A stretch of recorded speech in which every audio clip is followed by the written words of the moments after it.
माँ, अब घर चलते हैं। जब से इस मोमोज वाले ने हमारी दुकान के सामने अपनी दुकान खोली है, हमारी तो बिरयानी बिकनी ही बंद हो गई है। रात के 1 बजे रवि अपनी माँ के साथ अपनी बची हुई बिरयानी लेकर घर आता है। अपनी सास और पति की परेशानी देख पायल सहित पूरा परिवार भी परेशान हो जाता है। माँ जी, रवि जी, आज भी हमारी बिरयानी नहीं बिकी, इसीलिए आप दोनों इतने उदास हैं ना।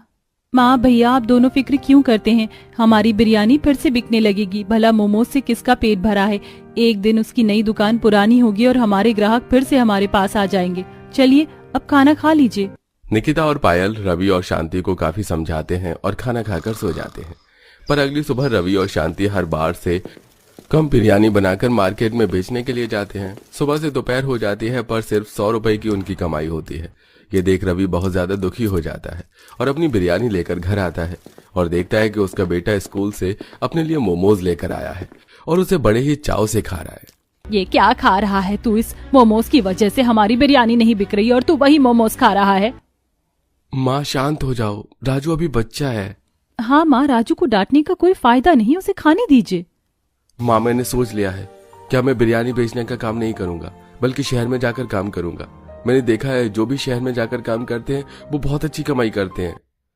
रवि शहर जाने का फैसला कर लेता है। इसी तरह 2 दिन बीत जाते हैं और एक बार फिर राजू स्कूल से मोमोज लेकर आता है और अपनी माँ से कहता है, माँ घर में थोड़ी सी बिरयानी रखी है क्या? मैं ये थोड़ी सी मोमोज लेकर आया हूँ, लेकिन इससे मेरा पेट नहीं भरेगा, इसलिए अब तुम जल्दी से थोड़ी सी बिरयानी लगा दो ताकि मैं मोमोज बिरयानी खा सकूं। पता नहीं ये नई नई डिश तू कहाँ से सोचता है और लेकर आता है। मैं तेरे पापा का सामान पैक कर रही हूँ, उन्हें शहर जाना है। अगर उनकी बस छूट गई तो हमारे खाने के लाले पड़ जाएंगे, इसलिए खुद बिरयानी निकाल कर खा ले। पायल के कहने पर राजू खुद थोड़ी सी बिरयानी निकालता है और उसमें मोमोज डालकर खाने लगता है। राजू को इतने मजे से मोमोज बिरयानी खाता देख निकिता के भी मुंह में पानी आ जाता है और वो 1 चम्मच लेकर राजू में से मोमोज के साथ बिरयानी खाती है और अपने परिवार से कहती है, माँ वैसे ये मोमोज बिरयानी खाने में बड़ी स्वादिष्ट है। अगर हम भी ये मोमोज बिरयानी बेचे तो हमारी अच्छी कमाई हो सकती है। मैं तो कहती हूँ साधारण बिरयानी बेचना बंद करते हैं और मोमोज बिरयानी बेचना शुरू करते हैं। ये कुछ नया है और सबको पसंद आएगा और ये बिजनेस आसमान छुएगा। अभी बिजनेस हम बाद में करेंगे। दिखाई नहीं दे रहा तेरा भाई शहर जा रहा है और जो शहर जाता है वो कामयाब होकर आता है। जा मेरे बच्चे, कामयाब होकर आना। पूरा परिवार खुशी खुशी रवि को शहर जाने की अनुमति दे देता है। कुछ देर में अपना सामान लेकर रवि शहर जाने के लिए निकल जाता है। देखते ही देखते शाम हो जाती है और जब पूरा परिवार खाना खा रहा होता है तभी एक आदमी रोता हुआ उनके पास आता है। पायल, भाभी, अम्मा, एक बहुत बड़ा हादसा हो गया। यहाँ से शहर के लिए जो बस निकली थी वो खाई में गिर गई। बहुत से लोगों की जान चली गई और कुछ लोग घायल हैं। उसमें से एक रवि भैया भी है, वो अस्पताल में एडमिट है। आप सब लोग जल्दी से हॉस्पिटल चलिए।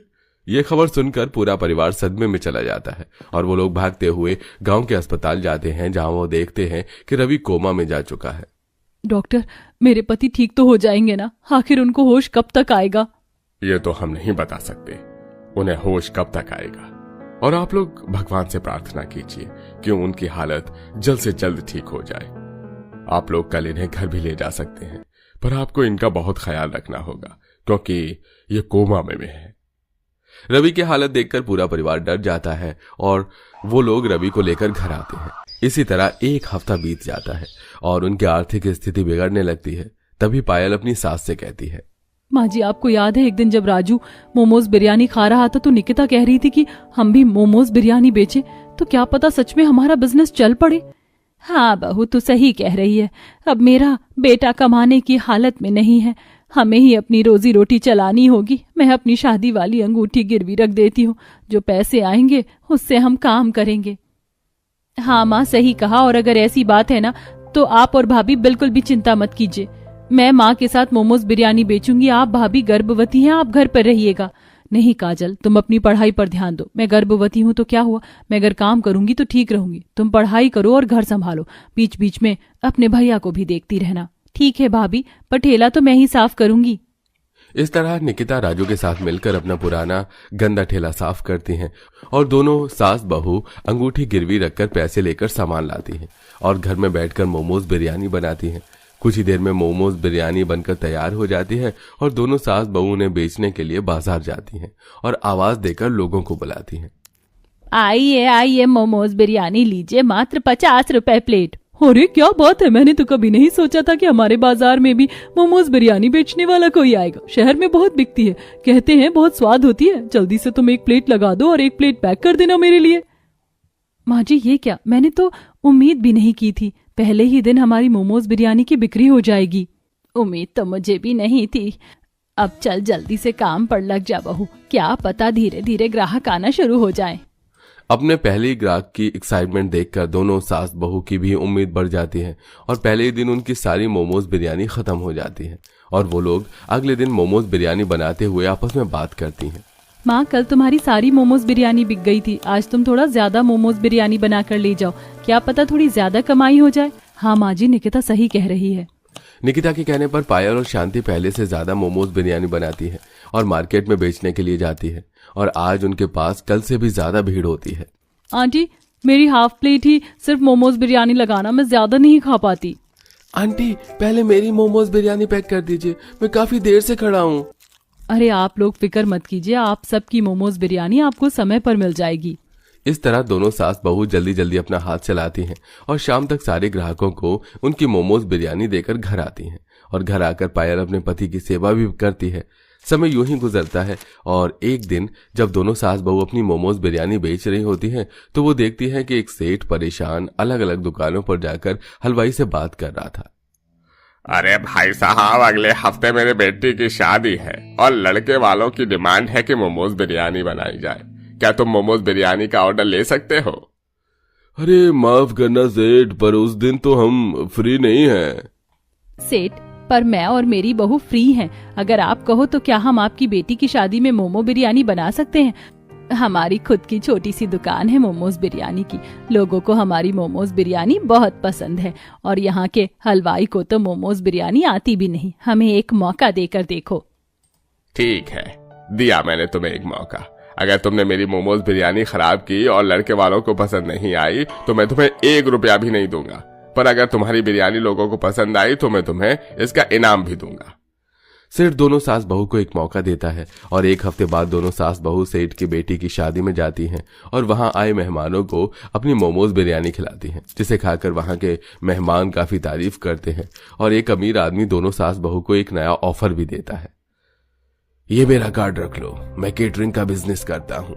बहुत सारी पार्टी है मेरे पास जहां पर मुझे मोमोज बिरयानी के लिए हलवाई चाहिए, पर कभी कोई मिल ही नहीं पाता। अच्छे पैसे मिलेंगे, तुम बहुत जल्द करोड़पति हो जाओगी अगर अच्छा काम किया तो। माँ जी, हमने जब से मोमोज बिरयानी का बिजनेस शुरू किया है, इतने बड़े बड़े मौके खुद चलकर हमारे पास आ रहे हैं।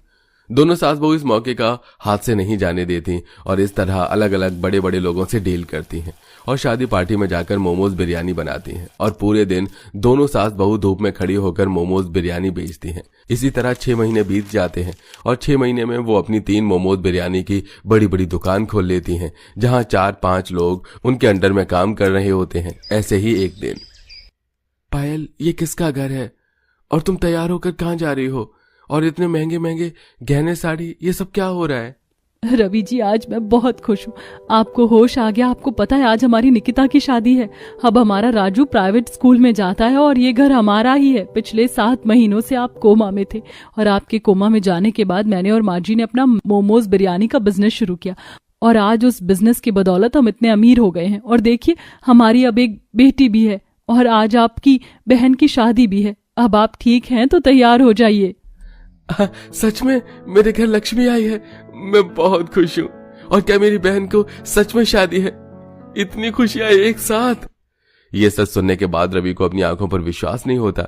कुछ ही देर में निकिता की शादी हो जाती है, जिसके बाद पायल अपने पति को अपनी मोमोज बिरयानी की 4 दुकान दिखाती है जो कि काफी बड़ी थी और तभी वहां एक अमीर आदमी आकर उन्हें एक ऑर्डर देकर चला जाता है। 5 लाख का ऑर्डर, वो भी सिर्फ मोमोज बिरयानी का। माँ पायल, तुमने वो कर दिखाया जो मैं कभी नहीं कर पाया। पर अब मैं ठीक हो चुका हूँ, अब आप दोनों अकेली नहीं हैं, यह ऑर्डर मैं पूरा करने के लिए जाऊंगा। इस तरह अब रवि भी अपनी माँ और बीबी को इस काम में मदद करता है। लगता है सारी जवानी आटा गूंदने और चाय बनाने में ही निकल जाएगी। इंसानों के घर में रहते हूँ या हफ्सियों के घर, आज तक मुझे ये नहीं पता चला। और रोज रोज 50 कप चाय बनाओ और साथ में ये 150 पराठे। अगर इतनी चाय और पराठे बनाकर लोगों को बेचती तो अभी तक कितने पैसे कमा लेती। एक तो मेहनत करो, ऊपर से घंटा कुछ मिलता है। आरती इतना बोल ही रही होती है कि तभी गैस पर रखी चाय उबल जाती है। हे भगवान, आटा गूंद कर हाथों में कम दर्द था क्या, जो अब ये चाय भी उबल गई। कहाँ फंस गई आकर मैं। माँ पापा, कोई तो आकर मुझे यहाँ से निकालो। आखिरकार ऐसा क्या कारण था जो आरती को पतीला भरकर 50 कप चाय और 150 पराठे बनाने पड़ रहे थे। आइए आरती की दुख भरी कहानी जानने के लिए कहानी में आगे बढ़ते हैं। आज तो मेरी पहली रसोई की रस्म है। माँ ने मुझे इतना सब कुछ बनाना सिखाया है, क्या क्या बनाऊं समझ में नहीं आ रहा। नई नवेली बहू आरती अपनी पहली रसोई के लिए काफी ज्यादा एक्साइटेड थी। आरती जैसे ही किचन में खाना बनाने के लिए आती है कि तभी आरती की जेठानी अपने 4 महीने के बच्चे को गोद में लिए किचन में आती है। अच्छा हुआ भाभी आप आ गई। आज मेरी पहली रसोई की रस्म है। क्या बनाऊं कुछ समझ नहीं आ रहा है। आप मुझे इस सबका मनपसंद खाना बता दीजिए, वही बनाऊंगी। आंटी, अभी तो तुम्हारी शादी की थकान भी नहीं उतरी होगी। ज्यादा कुछ बनाने की जरूरत नहीं है, बस सबके लिए चाय और पराठे बना दो। सबका नाश्ता भी हो जाएगा और तुम्हारी पहली रसोई की रस्म भी हो जाएगी। चाय पराठे का नाम सुनकर आरती मन ही मन काफी खुश होती है। आरती के ससुराल में कुल मिलाकर 12-13 सदस्य थे, जिनके हिसाब से वो पतीले में चाय बनाने के लिए रख देती है। वहीं सबके लिए 2-2 के हिसाब से पराठे बनाती है। मुझे तो लगा था कि इतनी ठंड में मुझे न जाने कितनी देर खड़े होकर रसोई करनी पड़ेगी, लेकिन देखो आधे घंटे में सब कुछ बन गया। अब जाकर नाश्ता टेबल पर लगा देती हूँ। आरती सबके लिए चाय और पराठे टेबल पर लगा देती है। सभी लोग आते हैं और नाश्ता करने लगते हैं। छोटी बहू, तूने तो बहुत बढ़िया पराठे बनाए हैं, कितने सॉफ्ट हैं। इतनी ठंड निकल गई, लेकिन आज से पहले इतने स्वादिष्ट पराठे नहीं खाए हैं। सादे से पराठे में भी कितना स्वाद है। वो तो है, और चाय भी काफी बढ़िया बनी है। मेरे लिए 1 कप चाय और ले आओ। लेकिन जेठ जी, मैंने तो सबके हिसाब से ही 1-1 कप चाय बनाई थी। कोई बात नहीं भाभी, अब दोबारा से चाय बनाने के लिए रख दो और मेरे लिए 2 पराठे और ले आओ। लेकिन मैंने चाय और पराठे सबके हिसाब से ही बनाए थे। अलका बहू, तुमने आरती बहू को हमारे चाय और पराठे खाने के बारे में ठीक से नहीं बताया क्या? माँ जी, सुबह मुन्ना इतना रो रहा था कि मेरे दिमाग से निकल गया। आरती, हमारे घर में हर रोज सुबह चाय पराठे का ही नाश्ता होता है और सब 4 से 5 कप चाय पीते हैं, तो इसके हिसाब से तुम्हें कम से कम 50 कप चाय बनानी है और सब पराठे भी 5 से 6 खाते हैं, तो लगभग तुम्हें 150 पराठे तो बनाने हैं। क्या कहा आपने? 50 कप चाय और 150 पराठे, वो भी इस ठंड के मौसम में? मुझे रोज रोज बनाना है? हाँ भाभी, रोज बनाना है। अब जल्दी से जाइए और बनाकर लेकर आइए, मेरा तो अभी आधा भी पेट नहीं भरा है। आरती रसोई में जाती है और फिर से ढेर सारा आटा निकाल कर गूंथने लगती है। वहीं गैस पर चाय बनने के लिए रख देती है। कहीं मेरे कानों ने कुछ गलत तो नहीं सुना? मेरी ससुराल वाली क्या सच में रोज सुबह 50 कप चाय पीते हैं और 150 पराठे खाते हैं? कहीं ये लोग मुझसे मजाक तो नहीं कर रहे? भला 50 कप चाय और 150 पराठे कोई कैसे खा सकता है? आरती जैसे तैसे करके 50 कप चाय और 150 पराठे आज बना देती है। लेकिन अब तो ये आरती की जिंदगी का हिस्सा बन चुका था। 50 कप चाय और 150 पराठे बनाने के लिए आरती को हर रोज सुबह ठंड में 6 बजे उठकर रसोई में जाना पड़ता था। क्या जिंदगी हो गई है मेरी। ढाबे पर जो छोटू काम करता है ना, बिल्कुल उससे मिलती जुलती, लेकिन कम से कम उसे काम करने के पैसे तो मिलते हैं और ऊपर से ये चाय भी उबल गई। काम दोगुना हो गया अब मेरा तो। आरती हर रोज दुखी होकर अपने ससुराल वालों के लिए इस ठंड के मौसम में 50 कप चाय और 150 पराठे बनाया करती थी। कभी कभी जल्दबाजी के चक्कर में आरती गर्मा गर्म पराठे या उबलती चाय से अपना हाथ ही जला लेती। आई मेरा हाथ। कभी कभी तो लगता है कि एक दिन पूरी ही जल जाऊंगी, लेकिन इन लोगों को चाय और पराठा बंद नहीं होगा। आरती आज भी हर रोज की तरह चाय पराठा बनाने के लिए रसोई में जाती है और देखती है कि रसोई में चाय बनाने के लिए चाय पत्ती और पराठों के लिए तेल खत्म हो गया है। अरे वाह, इसका मतलब आज मुझे चाय और पराठे बनाने नहीं पड़ेंगे। आरती खुश हो रही होती है कि तभी सुमित्रा आरती को घर में बने गोदाम में ले जाती है, जहां बोरी भर भर के आटा, कनस्तर भर भर कर तेल और ढेर सारी चाय पत्ती और चीनी रखी हुई थी। बहू, तुझे परेशान होने की कोई जरूरत नहीं है। हमें तो चाय पराठे का स्टॉक पहले से ही जमा कर रखा है। जा, यहाँ से सामान ले जा और गर्मा गर्म चाय पराठे बना दे। और हाँ, आज हमारे लिए सादे पराठे नहीं, मेथी और आलू के पराठे बनाना। ठंड का मौसम है, अगर इसमें ये पराठे नहीं खाए तो कब खाए। सब लोग सोने और हीरे की तस्करी करते हैं, इन लोगों ने चाय पत्ती और चीनी की तस्करी कर रखी है। आरती सामान लेकर रसोई में जाती है और फिर से 50 कप चाय और 150 पराठे बनाने लगती है। कभी आरती के ससुराल वाले उसे पनीर और गाजर के पराठे बनाने की फरमाइश करते तो कभी उससे अलग अलग वैरायटी की चाय बनवाते हैं। इन लोगों ने क्या मुझे पराठे वाली समझ रखा है, जो कभी आलू का पराठा मांगते हैं तो कभी मेथी का। ऊपर से इतने सारे कप और प्लेट धोते धोते मेरे हाथ भी सुन्न हो गए हैं। ठंडे पानी में बर्तन धो धोकर आरती के हाथ सुन्न पड़ गए थे। आरती हमेशा अपने ससुराल वालों को ज्यादा चाय पीने और पराठे खाने के नुकसान बताती रहती थी, लेकिन किसी को भी इस बात से फर्क नहीं पड़ता, जिसके चलते अब आरती का सारा गुस्सा उसके पति सुमित पर निकलता है। दूर हटो मेरे से, हिम्मत कैसे हुई तुम्हारी मुझे छूने की? अरे आरती, मैं तुम्हारा पति हूँ, कोई राह चलता आदमी नहीं जो तुम मुझ पर बिल्ली की तरह झपट्टा मार रही हो। बिल्ली की तरह झपट्टा या कुत्ते की तरह कायर हो जाऊंगी, समझी? दूर हटो मुझसे, वरना तुम्हारे घुटने के दोनों कटोरियां तोड़ दूंगी। चलने के लायक भी नहीं छोड़ूंगी तुम्हें। दिन में ससुराल वाले परेशान करते हैं और रात में ये आदमी। आरती को इतने गुस्से में देख बेचारा सुमित उस रात आरती के साथ कमरे तक में नहीं रहता और बाहर सोफे पर जाकर सो जाता है।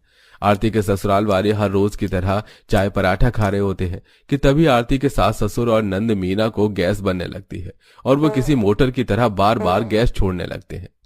छी, कितनी गंदी बदबू, ये किसी नाले से भी नहीं आती होगी इतनी जितनी इनके पास से आ रही है।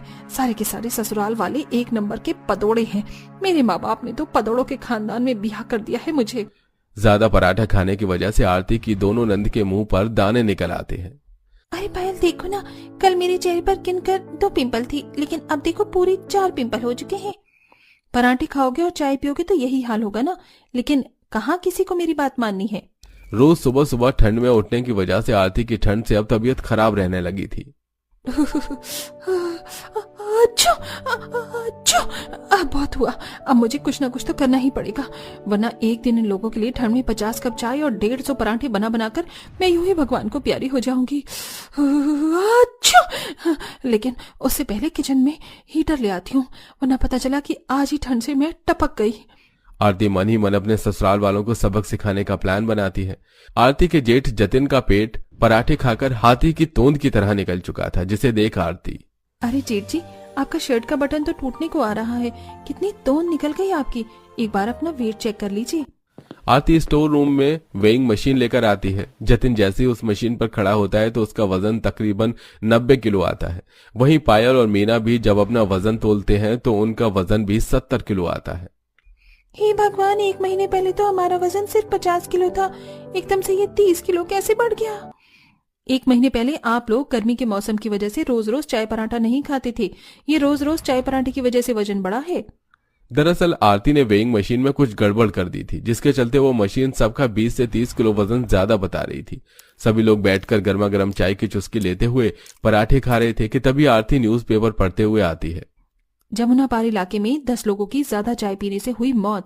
आजकल लोगों की चाय पीने से मौत हो रही है। भला कौन समझाए इन लोगों को, ज्यादा चाय पीना भी सेहत के लिए अच्छा नहीं है। आरती की बात को सुनकर उसका ससुर खांसते हुए मुंह से खून निकाल जाता है। वहीं पर 6 महीने में आरती के सास ससुर और ताऊ और ताई सास का मेडिकल चेकअप होता था। वो लोग जैसे ही अपनी मेडिकल रिपोर्ट देखते हैं तो उनके तो होश उड़ जाते हैं। आप लोगों का तो शुगर लेवल, ब्लड प्रेशर सब कुछ हाई हो रखा है। ये सब ज्यादा कोलेस्ट्रॉल और चाय पीने की वजह से हुआ है। अगर आप लोगों ने अभी भी ये सब बंद नहीं किया तो आप लोगों की हालत काफी ज्यादा खराब हो सकती है। बिल्कुल ठीक कह रही है बहू, ठंड की वजह से हम लोगों ने चाय पराठे की इतनी गंदी आदत डाली कि हम लोग अपनी सेहत का ही ख्याल रखना भूल गए। आरती बिल्कुल सही कह रही है। रोज रोज पराठा चाय की वजह से जब से मुन्नी को दूध पिलाती हूँ तो उसे दस्त लग जाते हैं। अब से कोई भी चाय पराठा नहीं खाएगा।